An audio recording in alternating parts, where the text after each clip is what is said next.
President Trump is walking back some of his toughest trade threats, giving car makers a break after weeks of pushback from the auto industry. The president now says some auto parts will be exempt from his newest round of tariffs, including those linked to China and raw metals like steel and aluminum. It is a shift from earlier plans to hit the entire supply chain.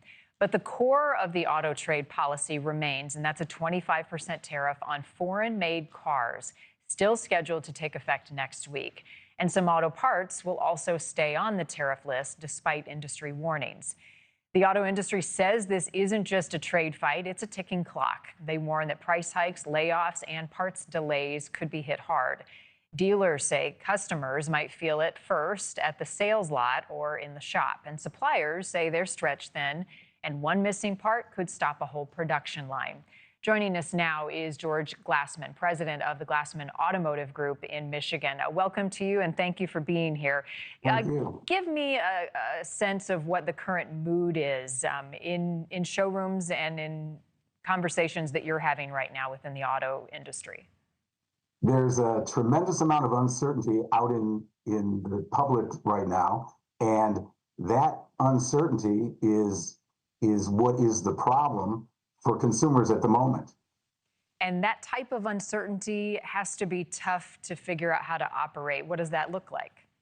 Absolutely. So right now we have on the ground tariff-free cars, and the manufacturers have, at least most of the manufacturers have tried to hold prices down as we speak, but this is a new ballgame. No one really knows where the end game is. And, you know, is it going to be 25% tariffs? I think it's unsustainable. Does this compare, George, to anything you have seen before, a different time in your time in the auto industry? I've never seen anything this disruptive. There has to be a way to come to some neutral ground where everyone can agree that it's productive to build automobiles in the United States, but I don't think it's going to be by punishing ultimately the consumer. Right. So talking about the bottom line, do manufacturers absorb the costs, or does it fall to dealers, or will it be to me and my neighbor when we go to buy a car? It's going to be everyone. If in fact the tariffs go through, and I think they will to some degree, but again, I don't see 25%. The manufacturers are going to have to be forced to pass some of those costs on to dealers, and ultimately the consumers will wind up paying. So the worst case scenario for dealers across the country, if in fact this all goes forth as planned, what does that look like, George? Well, again, right now we're seeing, quite frankly, a rush of car buyers that are looking for that certainty. They want to know what the cost of owning a vehicle is going to be, and that certainty is right now. What's going to happen a month or two down the road?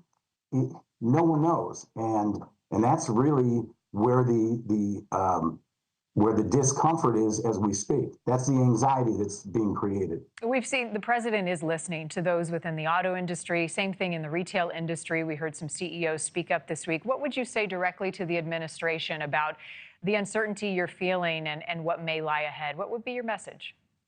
Well, the message is we need to see that certainty. Plants cannot be built overnight. We're not going to see that happen at any time. And so with that recognition, business has to continue.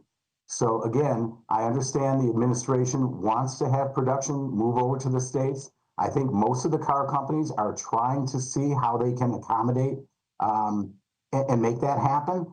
But again, it's a long game. It's not something that can happen you know, in a year or even 2 years. We're talking several years out before plants could be built in the States. Right. It's going to take a lot of time, a lot of money, and a lot of manpower.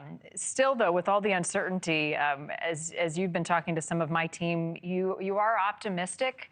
Tell me what that optimism is based in. Well, it's based on the fact 50% of every vehicle sold in the United States is subject currently to the 25% tariff because they are coming from overseas. Thank you for watching. Subscribe below and download our NewsNation app right now on your phone, and you will get fact-based, unbiased news for all Americans.